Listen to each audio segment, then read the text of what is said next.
Hello and welcome to Transformation Tuesdays. I am your host, Christy Uffelman with Edge Leadership, and today I am joined by the fantastic Dara Nielsen, who is a segment manager for Lucas Systems. Hi, Dara. Thank you so much for joining us. Hi, Christy. I am so happy to be here. Thank you for introducing me, and welcome to all of our viewers. I hope that our content can inspire you, and it is worth your time today. Amen, sister. I'm dropping a snap already for that. So, folks, as you are joining in, there are 68 amazing storytellers in my new book, The Peer Revolution. And the outcome of this, 15, 20-minute live is simple. The first is that we want to provide a powerful platform to share stories of transformation.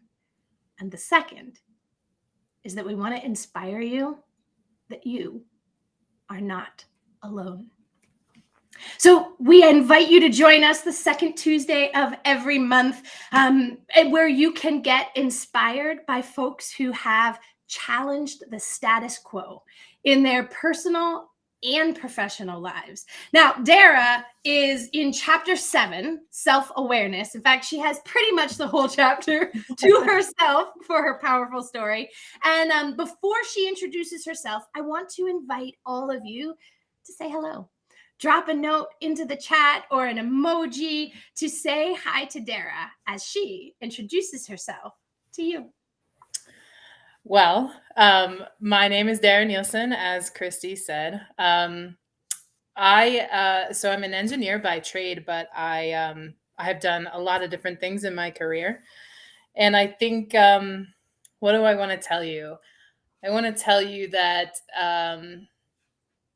you're not alone. This Edge experience brought me so much awareness and acceptance and confidence.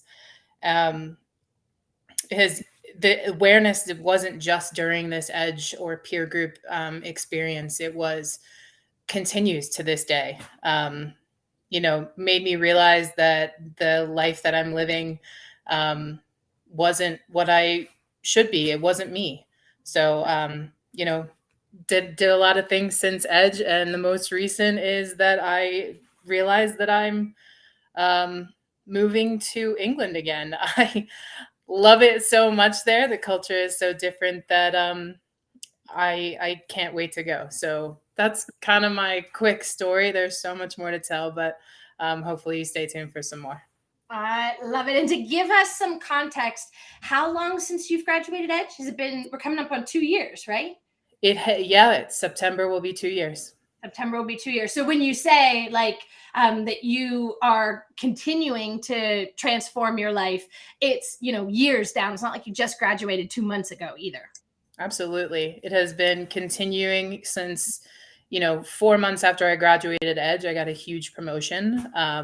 Huge promotion. Huge. So, everybody listening, we're talking huge, not big. We're talking huge promotion. Yes, we are. We're talking a very big promotion, largely in part to the transformations that I made through this group coaching. I love it. So I'm going to invite you to kick us off by sharing a little bit more about your story in your words. Some folks, may have read it in the book. Some folks may not have had a chance to check us out on Amazon and get it yet. And everyone listening, as you hear things that Dara says that resonates with you, drop an emoji, drop a comment in there. And Dara and I will, we're not going to respond to you while we're talking because we want to stay here together in this moment.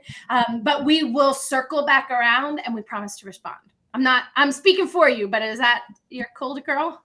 Good. You know me. All right. So Dara Nielsen, I want you to go back to 3 years ago. 3 years ago, fall of, what was it, 2018? 2019. Yeah. What was your personal and professional life like before your transformation? And then what shifted for you and how? Yeah.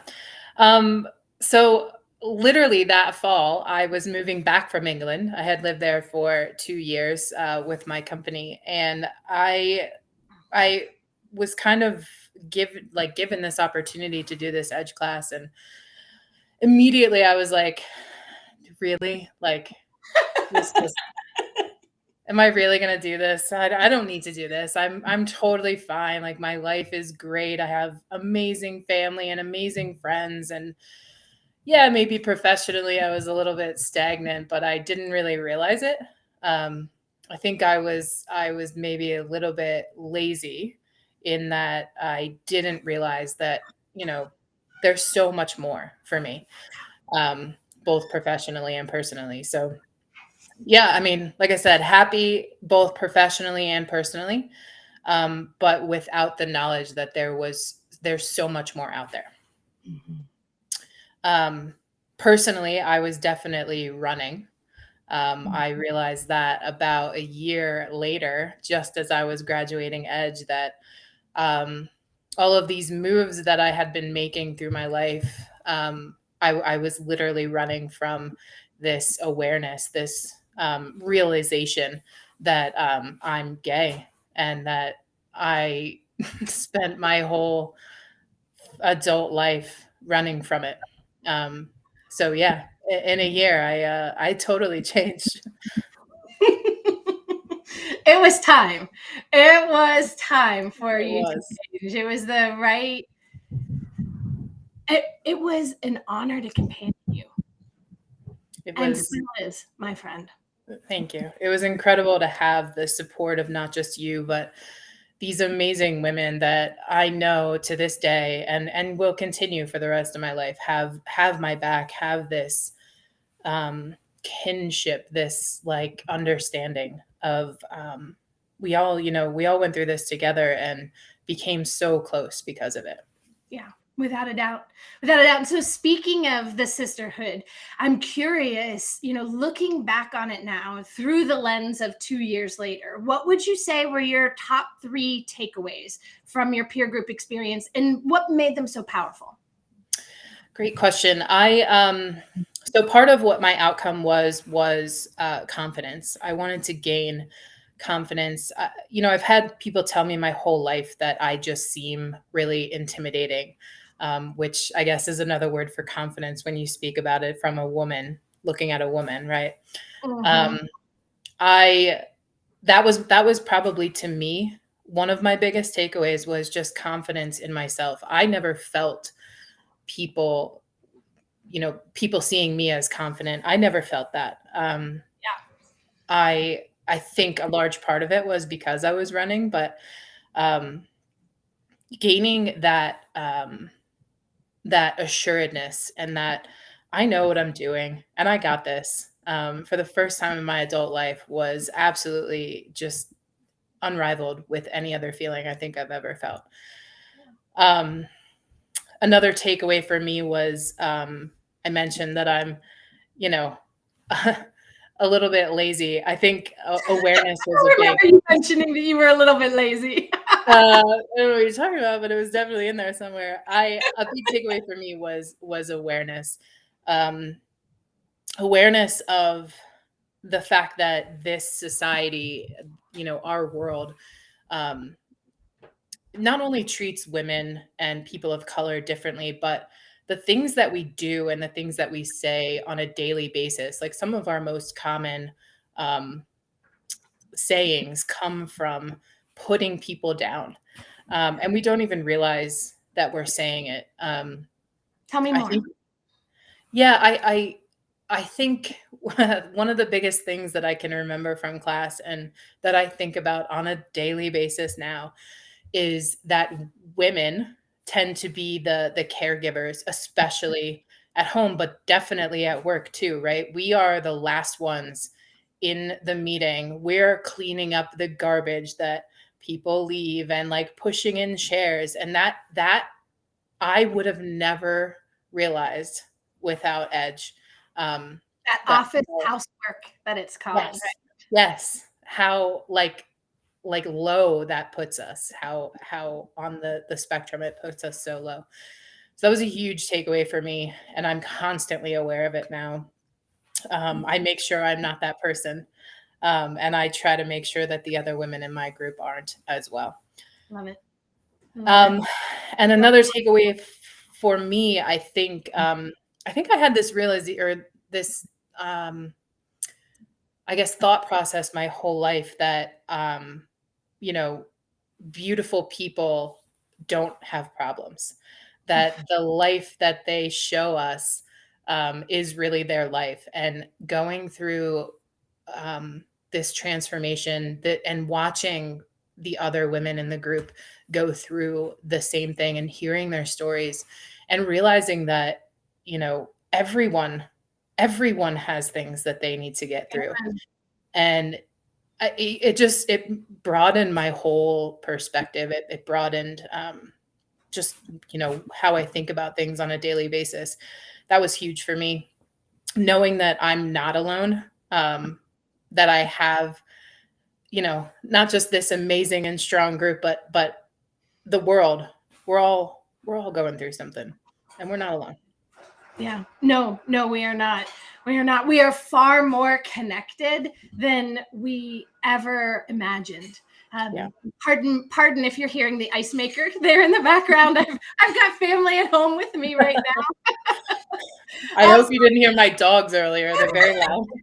That's the way it rolls, right? That's where we are. So I want to circle back around, if I can, my friend, to that comment about confidence and intimidation. I had a guest mentor actually for one of my cohorts a few years ago. And one of us in the circle had raised our hands and asked a question about, what do you do when you're told that you're intimidating? And she didn't hesitate. She leaned back in her chair and she looked at all of us and she said, "Are you intimidating or are they intimidated?" Yes. Right? I mean, come on. And at what point is it our responsibility to own others' intimidation? Right. Right. Now, that said, we need to be thoughtful about how we are showing up in order to achieve the things that we want to achieve in our personal and professional life. And what value is there in carrying other people's stuff? Not much. Very true. Not much It's at all. just not worth your time and your space and your energy. Mm-mm. And how often, I'll just speak for myself here, do I allow other people to live in my head rent free? And, I just the last couple of weeks, I've been really mulling over this, challenge that I had with a client and the organization that's going in a different direction. And I made it about me. Yep. And it's not about me. But how easy it is to take the challenges that I face in my life and make it that I'm not good enough. I'm not a good enough wife, not a good enough mother. Well, I mustn't be a good enough coach. They're not adding more programs this year. Yep.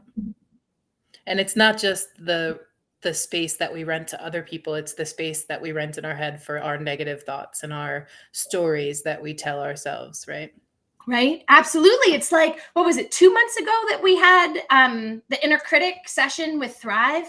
Yeah. Like how much, not just how much space we give, but how we turn the volume up to that voice. Yeah. And I have an inner critic in my head. Her name is Edith. But sometimes I feel like she brings like this whole negative committee that comes along with her. And I often let her voice drown out my own. Mm-hmm. Yep, same. And that's, how I've been living my whole life, or my whole adult life. So understanding that critic and the other critics around me and how much space I shouldn't be giving them.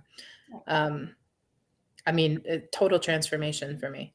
Yeah. Well, and absolutely going back to, the chapter that you're in the book, and you said it in your opening, self-awareness, right? We have to recognize first that the voice that we hear in our head is not us. If we could hear the voice, we are not the voice. And when we recognize that we can recognize that I have a choice. I have a choice in how I want to show up in my life. I have a choice in if I go for that promotion and I'm big and bold. I have a choice do I really want to live in this country?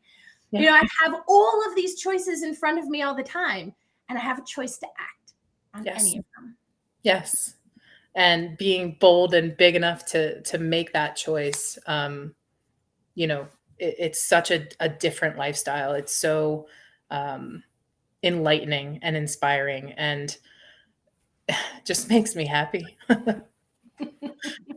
Oh, so it's time for us to close out, which I can't even believe how fast this went. One last question, my friend, before I let you go.